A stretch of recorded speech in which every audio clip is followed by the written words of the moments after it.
Hello, everybody, and welcome to the Ethics of Now, a conversation series about issues of pressing importance to folks in the Duke, Durham, North Carolina communities, and in all places beyond. That sounds grandiose, but in many places beyond.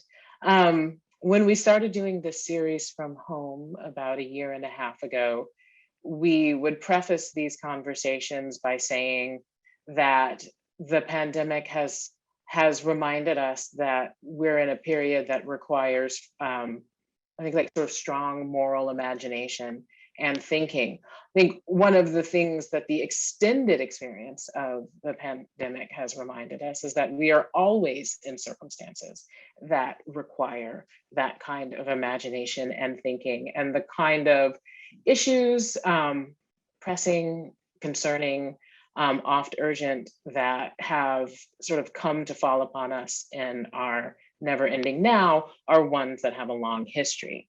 We're going to talk about one of those issues today, and that is public education.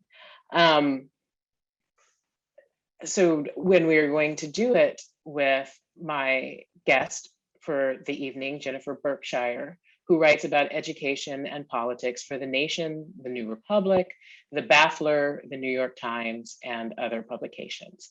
The creator and the co-host of the education policy podcast, Have You Heard?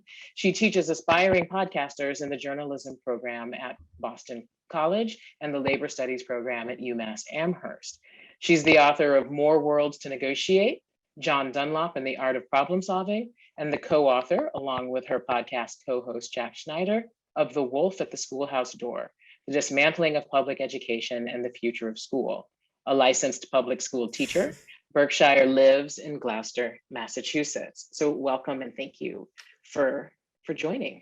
Thanks so much for having me in your now extended at-home series. Right. Thanks for coming in. Thanks for coming over in the way that we have people over these days. I want to say a couple of things for you in the audience about how this is going to go. We're going to talk for about 40 minutes, and then we will turn to question and answer.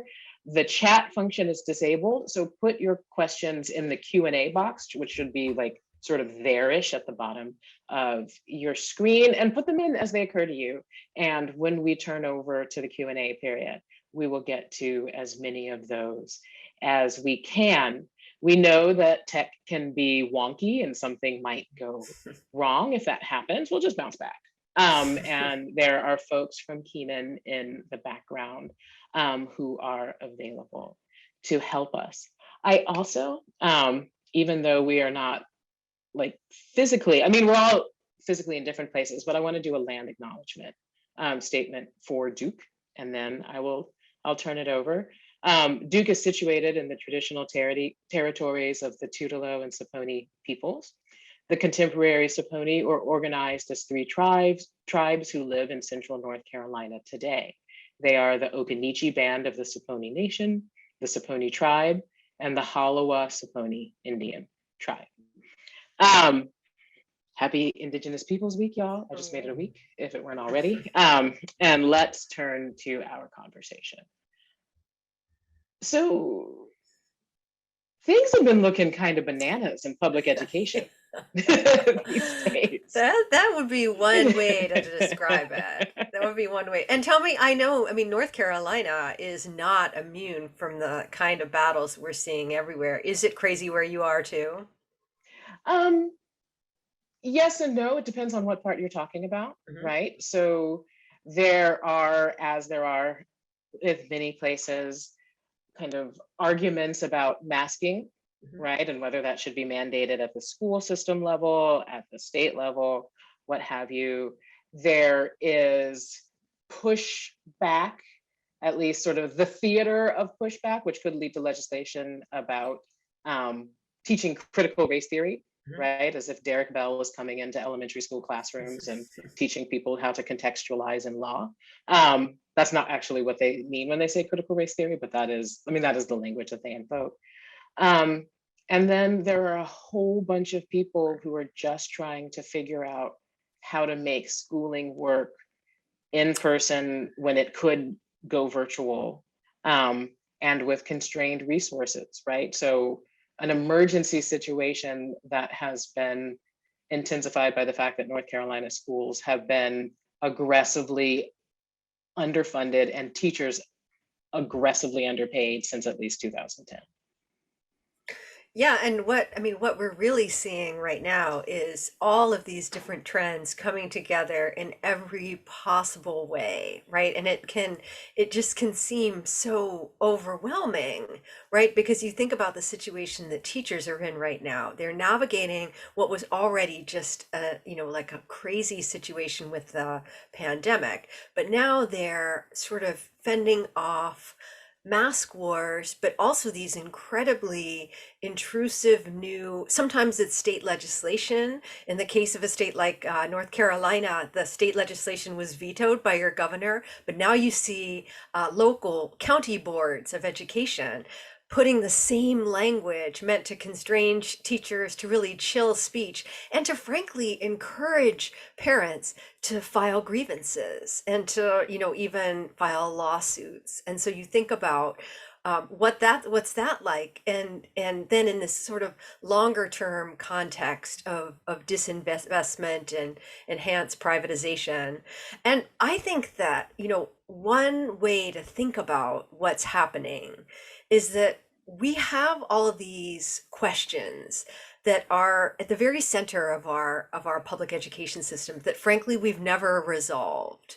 And so, for example, right before we got on tonight, I happened to catch a little news update from a city in Texas. It's a suburb of Dallas. It's really kind of the epicenter of the backlash, right? That what happened there was that it's a diversifying community. So you had teachers, students, and parents kind of band together and say, you know what, this is not a safe place for kids of different races. It's not a safe place for queer kids. We need our school district to respond. And the school district started to respond, and then the backlash starts. And basically, voters swept into office new conservative leadership that promised to put parents in the driver's seat. And so just tonight, the big debate is, well, if they're going to teach a book about the Holocaust, do they need to have an opposing point of view? And if you hear just that little anecdote, you think this is nuts.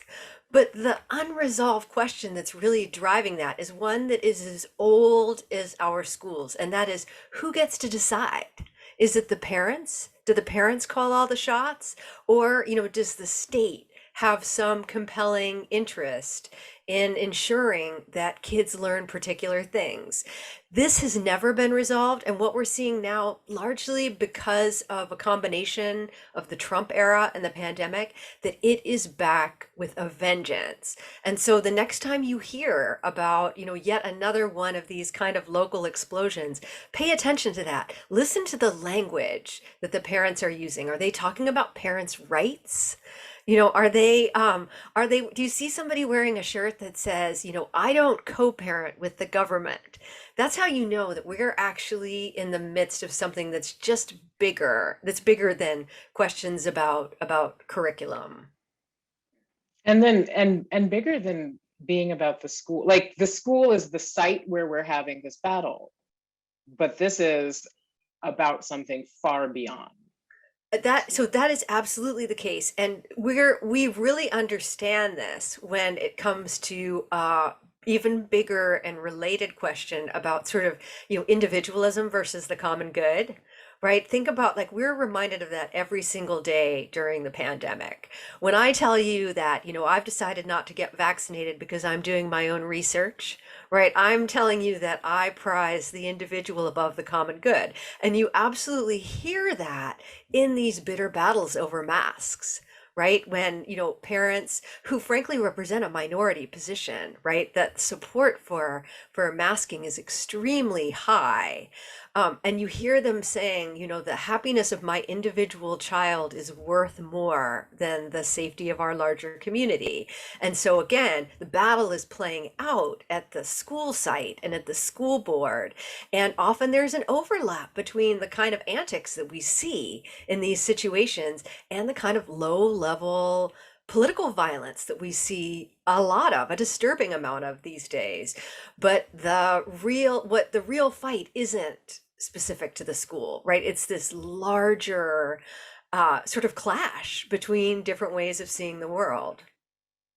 And the wolf at the schoolhouse door, it actually, I mean, so the historian gives a history to this, right? It helps us see how that came, how we get to this moment, right? Which feels very much a product of the immediate last 5 years, say, but actually is a product of the, I can't do math, last 55 or Yeah. so.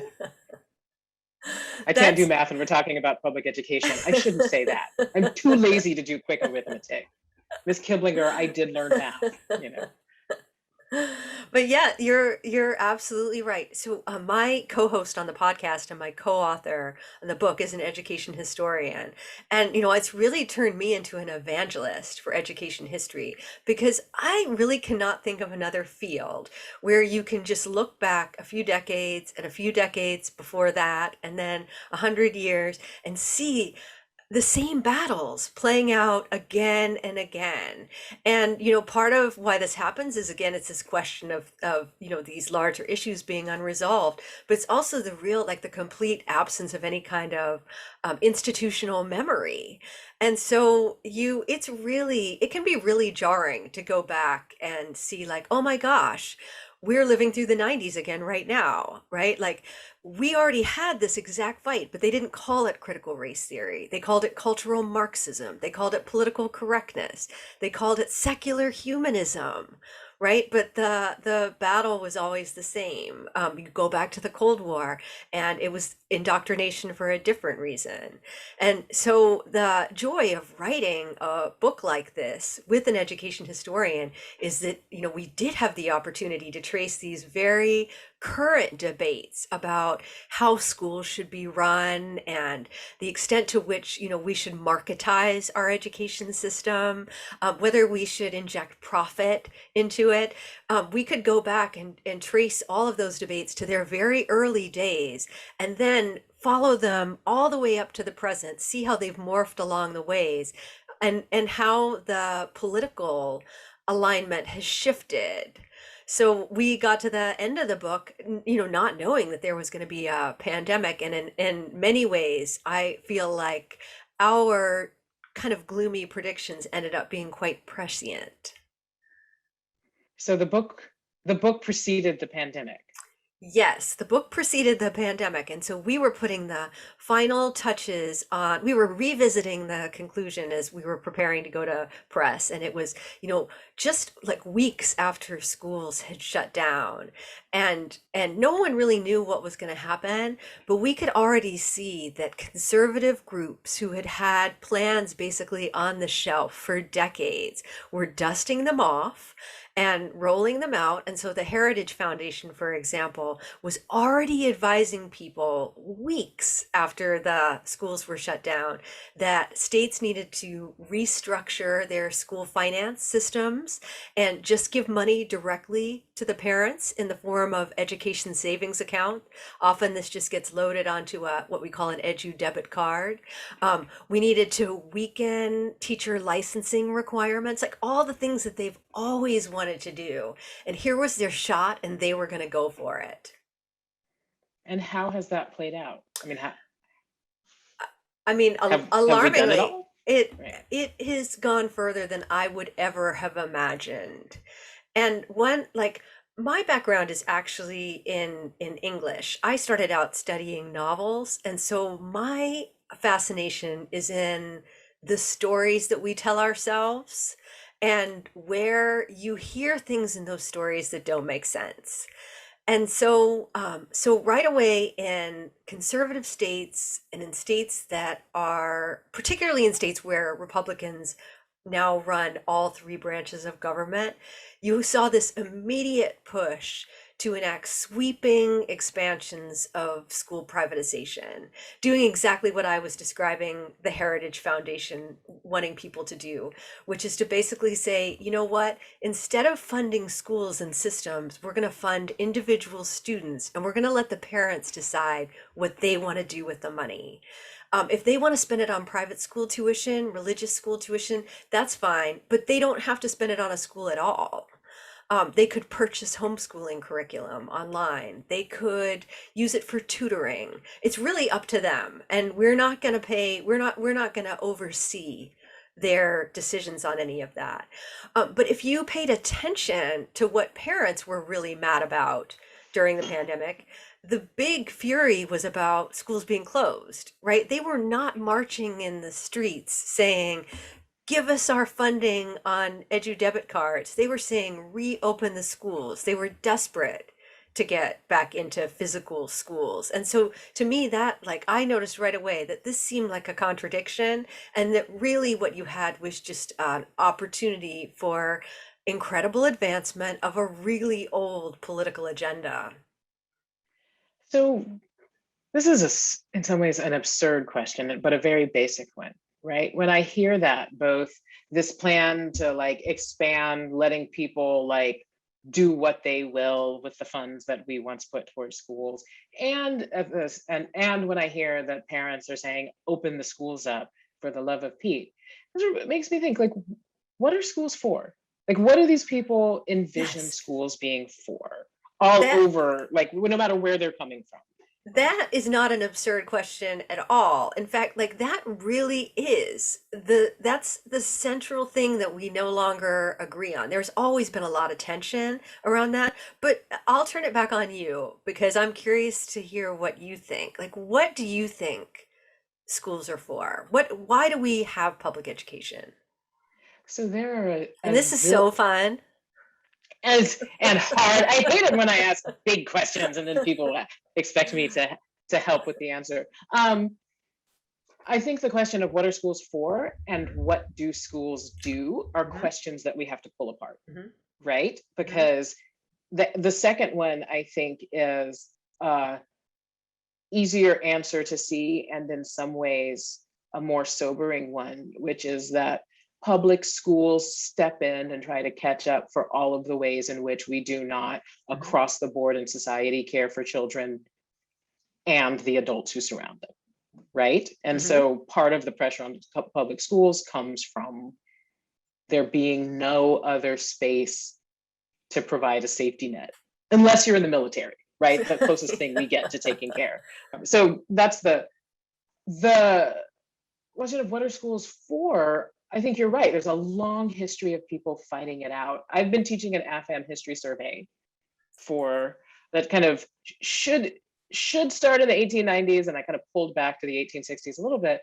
But in that case, when you think about the role that Black people played in expanding public schools, particularly in the South, but making that something that was accessible for all folks. Then it's really about schools were part of their imagination of what citizenship, what freedom and citizenship entailed, right?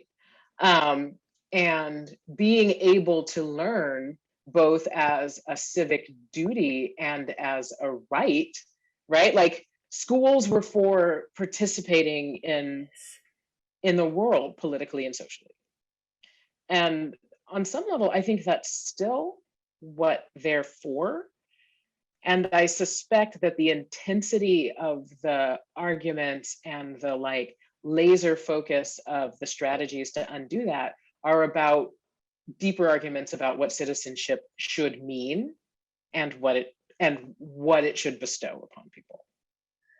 I think you really captured so much there, and that you can see, like, now think about that, you know, how you just laid that out in the context of this larger, pretty terrifying battle we're having about whether half the country believes in democracy at all. Right. And so, like, what if, you know, if we really embrace this idea of schools as producing you know, future, like full participants in a self-governing democracy, which, frankly, that like nobody has talked about that as being the goal of schools for decades now. But imagine like if you're in a context where it seems like increasingly half of the country is intent on undoing that, right? They would see that definition of schooling as itself a threat, right? As partisan and politicized. So if you go way back in the time machine to the very earliest days of education, it was clear like the real goal was to produce, citizens who they could learn the kinds of things that would enable them to be participants. And obviously, right, that vision is flawed from the beginning and in ways that you hint at later when you pick it up after the Civil War. But so I'll speed ahead to kind of the last 3 decades. There's been a pretty remarkable agreement, a bipartisan agreement, that the definition of schooling was much more about getting ahead, and it was about preparing kids for college and career. And we were going to measure their success in doing that by standardized test scores. And this, we start hearing George W. Bush or the first George Bush talking about this. It's a Clinton priority. And it really goes all the way up through the Obama administration, which is when I started writing about education. That's really when it reached its peak, that everybody agreed on this definition that was also incredibly narrow. And now that agreement has really fallen apart. If you listen to the parents who are so angry, who are protesting at school boards, you never hear them mention standardized test scores. They do sometimes talk about, like their kids' ability to get into selective colleges. But yeah, like that. So that has fallen apart. The right seems to be thinking much more in terms of this very kind of old-fashioned view of the goal of education as being character development, which isn't a term that we hear that much anymore, but really it's sort of code for religious education. So this is really different from what we heard, say, an Arne Duncan talking about. And I think part of the reason that the debates right now are so explosive is that we really have lost this thread of what schools are for.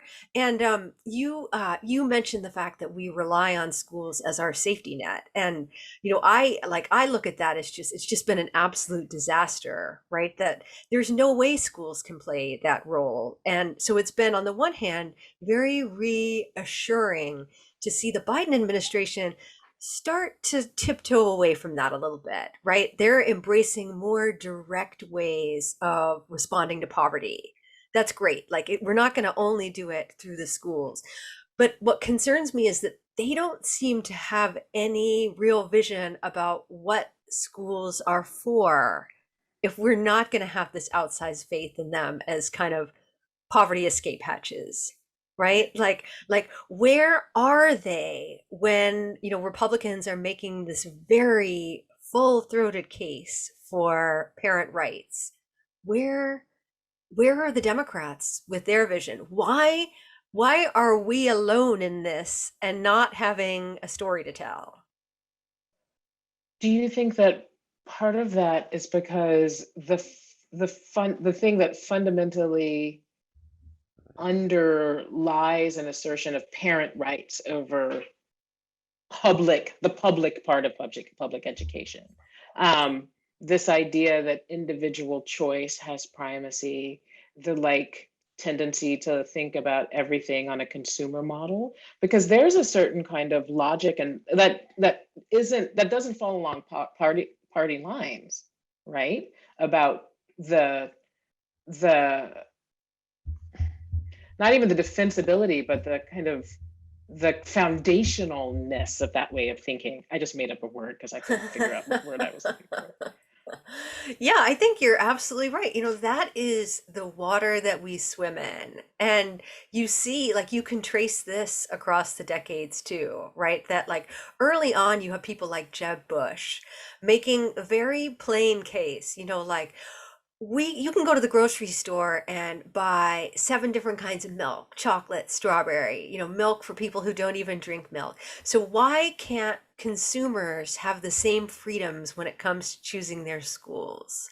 And now they take that argument a little bit further than that, because they don't actually want to limit it just to schools.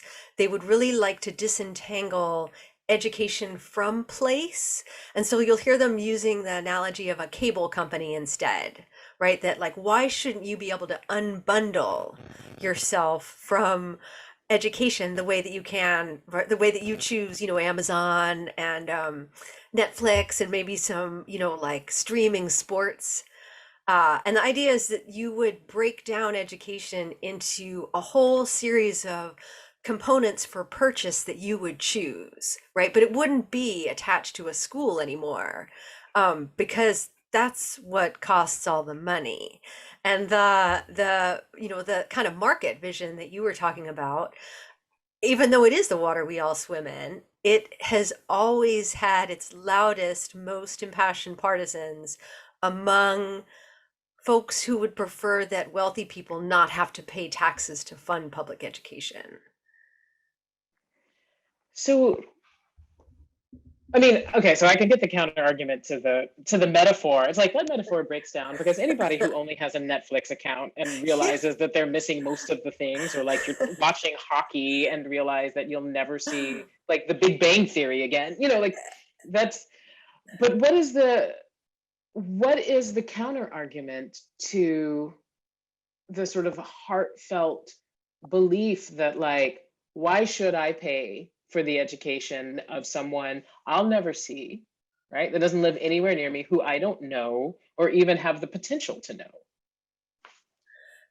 I mean, to me, that's just the saddest question in the world, that we would have even gotten to this point, that our imaginations would be so impoverished that we no longer understand that it's not just one kid, right? That it's not just a kid you'll never know, it's your community. And one of the really interesting ironies about this whole fight is that, for decades, the real resistance to the conservative vision for privatizing education has come from rural communities, because those schools are the foundational institutions. It's not only often it's the only sort of public institution in the community. It's where everyone gathers. It's inconceivable to people that it wouldn't be there. And so it's been really hard for them, like, go to a small town and try to sell this vision of unbundling from the cable company. And they'll be like, well, what about the football game? And Right. at one point, I heard I someone shared with me an anecdote where Betsy DeVos and some of her allies were in Texas, and they've been driven crazy by the fact that they've made no progress in Texas with advancing private school vouchers, and they described it as, we have this Friday night lights problem. And I thought, that's so interesting, because as as fractured as we are, the fact that people still do hold on to an institution and they still do have this vision of being in something together. It's just that, as we're seeing right now, that's obviously not enough, right? The flip side of that is they spend all their time trying to figure out how to keep anybody else out. Right. Um, so my brain is going in two different directions, right? One, Welcome to my world. right. I want to come back. Well, why don't I want to come back to, like, just thinking through some people's embrace of this ideology and just sort of making sure that we sort of sit with how they might do it. But I also, one of the things that struck me when I was reading the book is that, on the one hand, Betsy DeVos, like, there's a way in which she's so helpful for a book like this because she is cartoonishly malevolent. Um, but it's also, I mean, as the book lays out so nicely, like, it's not like, if she weren't the person in the story, there would be another person to insert in Oh, that slot. absolutely. And one of the things that's so strange is that if you go to really any of these Midwestern states, there is another billionaire. You've never heard of them, right? They're not household names, but this is always their passion project. It's some version of privatizing education and getting rid of the income tax. And they are basically the descendants of industrialists who got really mad around the time of the New Deal. Like that's, when you think about the Koch brothers, right? There are lots of others just like them. They felt like that was the original example of government overreaching and putting its thumb on the scale for workers. And so they have spent the ensuing decades doing everything they can to to rebalance that. And it's really amazing to see just how much progress they've made, including with this kind of DeVos vision that like this holds sway in really all the Midwestern states now, with the exception of Illinois. So actually, maybe this is a way to link this part of the conversation back to what I originally wanted to ask, because, so what I'm hearing and kind of what I was thinking about when I was reading is that we have in our contemporary moment policies that grow, that are like first envisioned by and sort of mapped out by people who are ideologues of a certain stripe, right? And sometimes that ideology falls away. Like, the ideologues have a plan and they sort of push it out there. The people who pick it up aren't necessarily. And so, I mean, in some ways, this again, sort of a philosophical question as much as anything, but can a policy can it do work that the ideologues who produced it did not mean for it to do?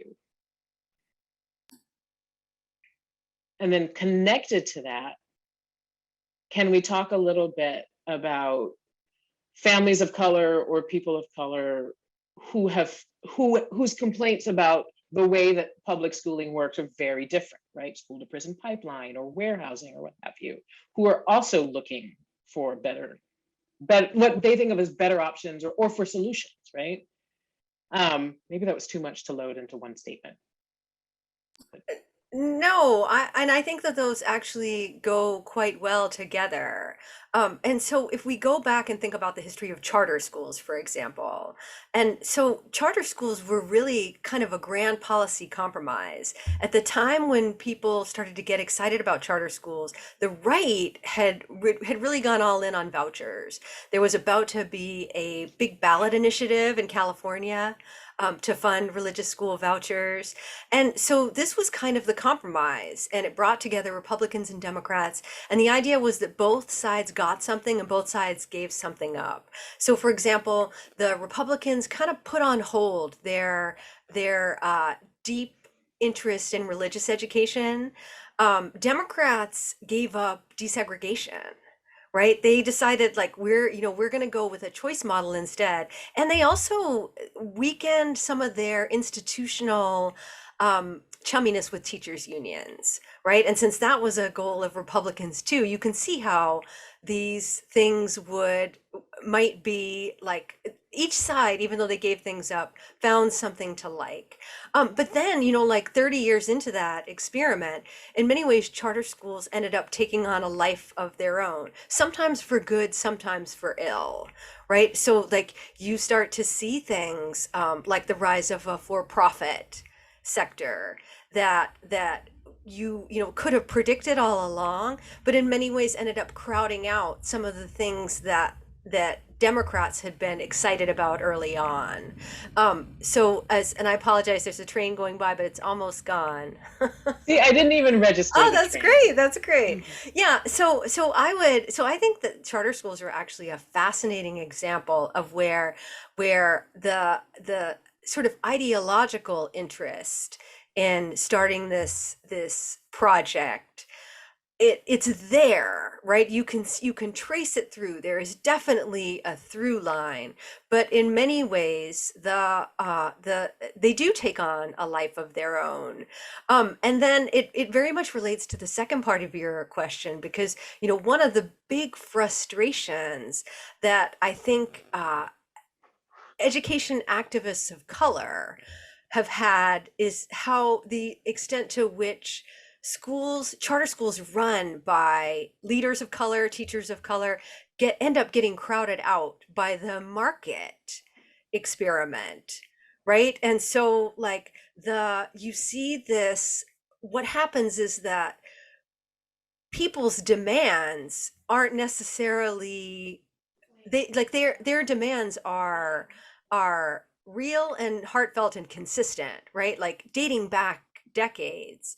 But the solution that was offered, because it really did reflect this compromise and did have, kind of embedded in it from the very beginning, a sort of neoliberal idea, right? That in many ways it was intended to be anti-democratic for all of our talk about letting a thousand flowers bloom, right? And so you do see these contradictions, and then you come to the present, where now all these laws that have been passed banning critical race theory, well, they also apply to charter schools. And so to me, one of the real ironies of this moment is that the case for charter schools often deploys critical race theory, right? We make an argument about structural racism and redlining to explain why charter schools are necessary. And now the politics have completely shifted. The bipartisan coalition that supported their expansion has fallen apart, and Republicans are actually targeting those schools now. So I'm very curious to see where that goes. So the for-profit charter schools continue to exist, Oh thrive, or yeah. kind of are they're doing all right? Yes, so there are a lot of different ways to make a profit, and so there is a certain percentage of schools that are actually run for profit, and they're chains, and they do quite well. And part of the reason that they do quite well is that they advertise robustly. They experienced tremendous growth during the pandemic. There are a couple of, you probably saw the ads on TV for companies like K-12. There's one out of Ohio called Excel. But then there are all these other ways of making money. There are a lot of complicated real estate shenanigans. Um, this isn't my particular, there are a lot of people who pay very close attention to this. I'm more interested in, sort of like, well, who would want to see this expanded, right? Like if somebody Right. has to make money off the top, how is that good for kids? But yes, the short answer to your question is that the for-profit sector is actually doing very well. And have you thought at all? I know it's not the focus of the book, but have you thought at all about the way that what's happening in K through 12 education is interacting with what's happening in higher education? Yes, absolutely. So, like, one, I think you can actually see the warning signs coming from higher ed. For example, you mentioned at the very beginning when you introduced me these very fancy academic titles that I have. I am an adjunct, right? So I Right. teach one class at Boston College, and I actually am paid okay by adjunct standards, but it's a great deal for BC, right? Like they have Right. offloaded all their costs onto somebody who like I deal with all of it myself. So the labor thing is obviously huge, right? The fact that some 70% of college classes are now taught by adjuncts. But if you really listen to the advocates of a real free market K-12 uh, system, the goal is not for the government and for states and for taxpayers to continue paying the same amount. It's for you to pay for it, right? The way that you pay for higher ed. And so you decide how much you're willing to pay for it and you take that on. And so I would imagine that what we'll start to see is a kind of, a robust loan market spring up for K-12. Because if you look at the policies that are being enacted in these states, where they start giving money to the parents to spend on whatever education options they choose, the voucher is never enough to cover the private school tuition. So where's the rest of that money supposed to come from? It gets us used to thinking of, it's kind of a transition, right? We're getting used to the idea that education is now something that people pay part of. It's like Medicare Advantage, right? Right.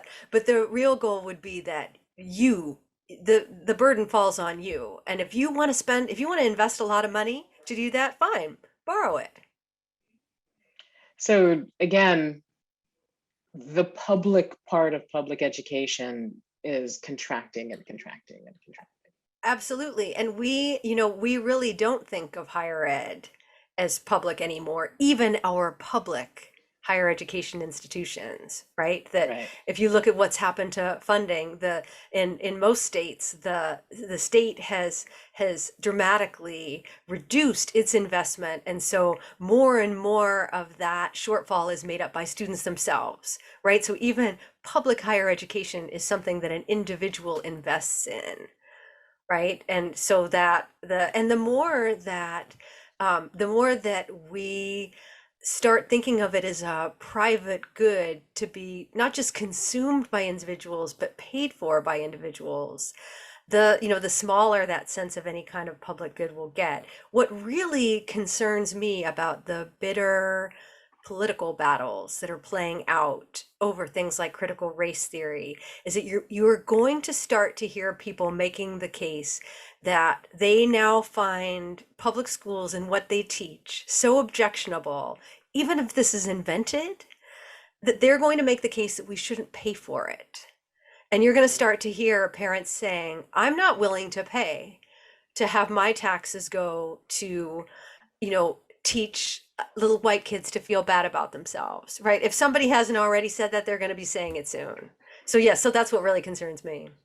And I mean, so for me, thinking about the history of, say, massive resistance, right? Mhm. Or kind of like the sort of broad, people committed to segregation, like fury and rejection of, like, willingness to make public schools the site of battles and then retreat from them when they lose the battles. Like, that's all over this, right? And so when you say that, what my brain goes to is Virginia, Mhm. right? Where Mhm. counties shut down their school system Mhm. for what, a year or two? Was it Mhm. Prince Edward Mhm. County? And Yes.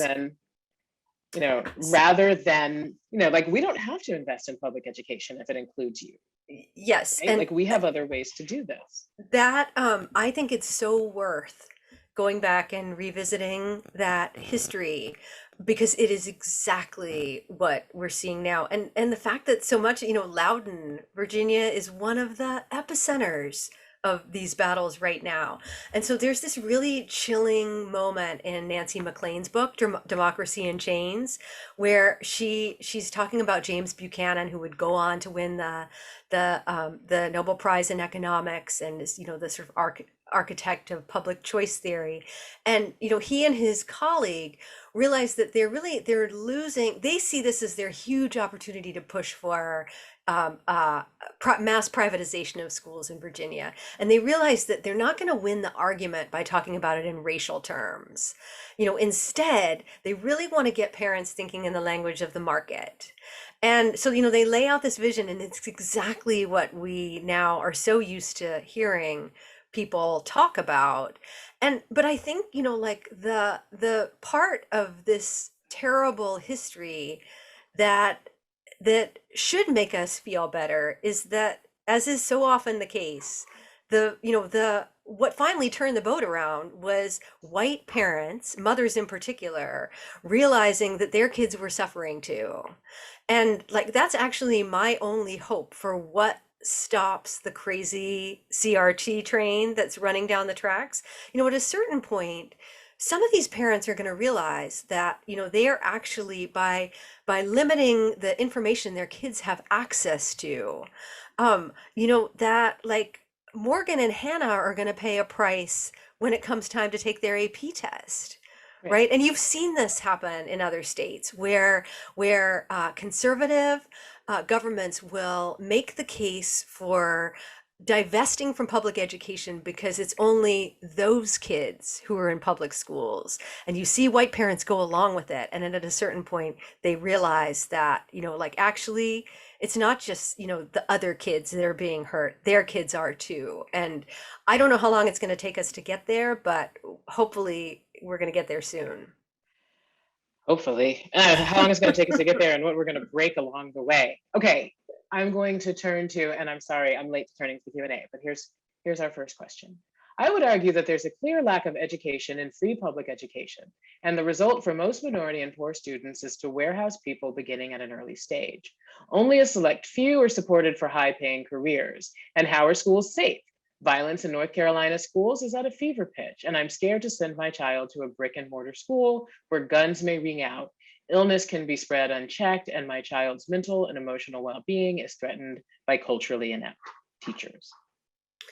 Yeah, so I mean that, like we're looking at what happens when, what happens to an institution after decades of neglect and frankly hostility, right? That in some ways, and what makes this story so frustrating is that you don't actually have to go back that far back in North Carolina history to, like North Carolina was led by what, were considered, really forward thinking moderate Republicans who understood that the economic future of their state depended on strengthening and investing public education. And so then, what happens is things get more polarized and more partisan. And really, I think the priority at the state level begins to focus on weakening teachers as an institutional force, is that everybody pays the price, right? Like your North Carolina has a bleaker future today than it did even 3 decades ago because of this decision to go down this ruinous road. And you see the same thing happening in all sorts of other states, right? That if your policy is to divest from schools, how do you then convince employers to come locate in your state, right? You basically have to bribe them to do that because you're no longer able to provide the kind of workforce. So I would absolutely agree with the questioner. I would just add one thing. I think it's been such a problem. We talked a little bit about this earlier. It's been such a problem that we've held up schools as our only safety net, right? And so as our economic situation gets more unequal and more desperate, we're relying on schools to provide more and more, often, to kids who are in really dire need. And then, saying that like, well, as long as a few kids make it out of that, right, we're doing a good job. And so I got into this because I was so frustrated at the criticism that was being heaped on schools and teachers. I felt like that was a debate they couldn't possibly win. And so my hope is that, if we can take some of the pressure off of the schools as far as dealing, more directly with people's economic and social needs, that's going to improve things a lot. But alas, given the sort of heat and fury of our present moment, it's a little bit hard to be positive about that. Yeah, I made that joke earlier about the only other place that you see a safety net is in the military. But as you were talking, I was thinking I went to really fantastic public schools until I was 10. They were all Department of Defense schools. They were all on Army bases, That is so right? interesting. That yes. And were they all over the place? And they were actually mostly in Texas, and then in in Georgia. No, I think mostly in Texas. I think when I moved to Georgia, we were off base. But what that meant is that like people weren't worried about employment. People weren't worried about healthcare. Um, people, you know, the army could tell people when and where they could carry their guns, right? That there are all Yeah. of these things, like the society that Hmm. was set up was stripped of all of the kind of pressures that have nothing to do with schooling, um, that students often experience. Not to say that everybody loves school, it's not to say that it did Yeah. well by everyone, but you could begin to see where the problems were problems of the school and not Yeah. like everything else, not the first 3 seasons of The Wire. Yeah. right? That sort of give you the season 4, Uh-huh. Uh-huh. which is the children carrying the weight of everything else. That I think that's so interesting. And it when we first started talking tonight, I was, telling a story about this community in Texas, which is really like another one of these epicenters of just the heat and light over, quote unquote critical race theory, South Lake, Texas. And NBC just did a fabulous podcast about them called South Lake that I really recommend. And one of the outgoing school board members who was supportive of this plan to make the schools there more responsive to the needs of minority students. It was the acronym is CCAP. Um, he supported it because of his experience in the military. That, like he had seen how the military had initially failed when women started coming in big numbers. And he explained, very, very clearly that this is exactly, like you have to respond to people's legitimate concerns about their safety and well-being. And it was so interesting because the parents in these conservative groups, they now view the military as a hostile institution as well, right? It's yet another example of, like woke culture has to be rooted out. Which is kind of hilarious to think about. So here is another question for us. Is citizenship typically part of character education? If not, where is it taught? Does that mean where is character taught, or where is citizenship? I think probably character, right? If not, where is it taught? Yeah, so this is an interesting thing because like one of the big divides over what schools should teach has really been about character. And like, so Adrian, when you hear character, what do you think? I think of like people writing for middle class Black magazines in 1919 trying to make arguments for being like enfranchised, as opposed, I mean, it seems like a Uh-huh. sort of antiquated, it doesn't seem like a word, it doesn't have a lot of descriptional power for me, you know? Yeah. Um, I also, whatever it is, like that's the part where I'm like, okay, what history is requires a professional. Character might actually be like, that's where the parents need to figure out what they want that to look like. And I think, like that's sort of the war right now, right? So like if you listen closely to the raging criticisms of critical race theory, which is really just at this point has just morphed into anything that conservatives don't like. So it could be social and emotional learning, which is actually something that the business community wanted. It can be like anything related to queer students. It like the list of banned concepts is now so long. But so you'll hear parents saying things that, like, well, the schools are teaching character education. It's just that it's woke character education. And so they, like they want to direct the kind of character education that, like that puts more emphasis on religion and morals. And so this is one of these, again, one of these questions that we have not resolved. And that really, like, we've been fighting about prayer in schools for decades and decades. And I think when the battles kind of when they die down, there's a tendency to think that it's been resolved. And as we're seeing now, that just is not the case at all. Like you can go back and read about school politics and education debates in the Reagan era, and you'll think, oh my gosh, how did like this is exactly the same thing. How did this happen? Right. Yeah, and when you said like critical race theory and political correctness, like it's new old wine in new bottles, right? Yes, Um, and I don't even really remember. Like I just read an outraged letter that somebody wrote in 1999, encouraging Christians to flee the public schools and to really embrace homeschooling.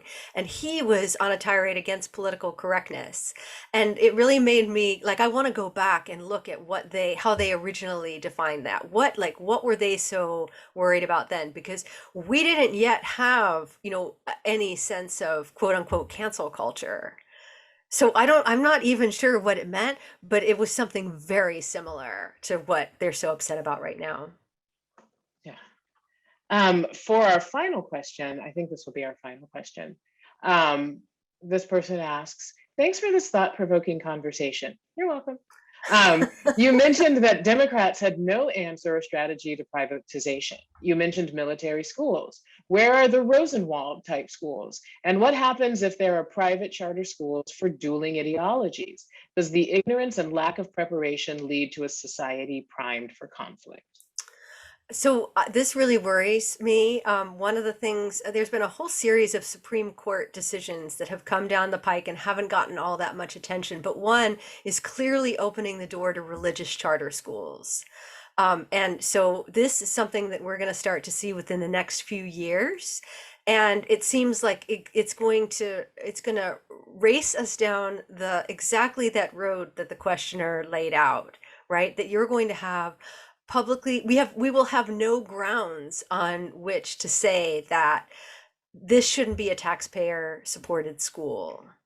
And so yes, I really worry about that we're headed to this, that not only is there this kind of virulent disagreement on all these things, but that you will see that tribal identity housed in places that are called schools, even though they're not what we have traditionally recognized as schools. Do we have to end on such a bleak note? Well, no, because there's actually one that asks for marching orders, and I think that's right. So we'll go to the other thing that I'll say is that, I remember sometime in the early 2000s when I was teaching and realized that my students thought that history should function like hardball with Chris Matthews, where there was a side and there had to be an equal and opposite side, and it had to be as loud and as virulent.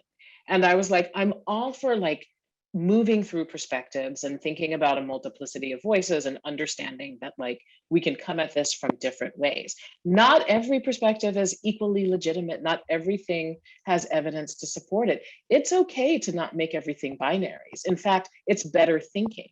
And so it's not simply our political life that I have concerns about in that respect. It's actually just the quality of critical thinking, if this is what we decide to boil everything down. Absolutely. I mean, if there was ever a time when the sort of dangers of all quote unquote doing our research was on display, it's now, right? And so can you imagine that this is the vision that we're going to embrace as far as how we end up educating our kids? Yeah. Okay, so not to end on that note, I will give us this final question in our last 2 minutes. So how do white parents lift up public schools and fight the anti-critical race theory narrative that is so detrimental to public schools? So I would say, there are a few things that folks should do. And one is to recognize that the anti-CRT position is a minority position, meaning that it really is, the loudest voices in the room have the microphone right now, but they do not represent a majority point of view. And that is why we see the chilling of speech in schools so often going hand in hand with efforts to suppress the vote, with efforts to suppress the voice of protesters, all the other terrible things that are coming down the pike. So see that they're related. And the other thing is that, we're not hearing enough from students, and it's not because they don't have anything to say, right? I take heart from the students that I'm meeting because I find that they absolutely understand what's at stake, not just in these specific battles in their community over what gets taught, but how it relates to things like who gets to vote and how votes get counted, right?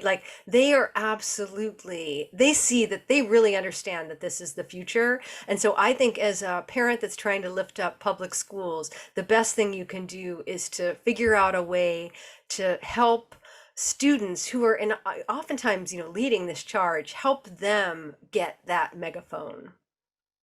Yes, I think that's a fabulous note to end on. So thank you, Jennifer. And thank all of y'all. I will invite you back in a month or so, November 10th, which is a slightly different day and a slightly different time. November 10th, which I believe is a Wednesday at 8 p.m., when we will have a conversation with drummer, filmmaker, and author Questlove of The Roots, which I will maintain always as one of the best hip hop groups of all time about his new book, Music is History. So meet me back here on November 10th at 8 o'clock and join me in a sort of virtual, I'll represent the clap and the thank you, but it is from all of us. So thanks a lot. And Thank you. Good night. Good night.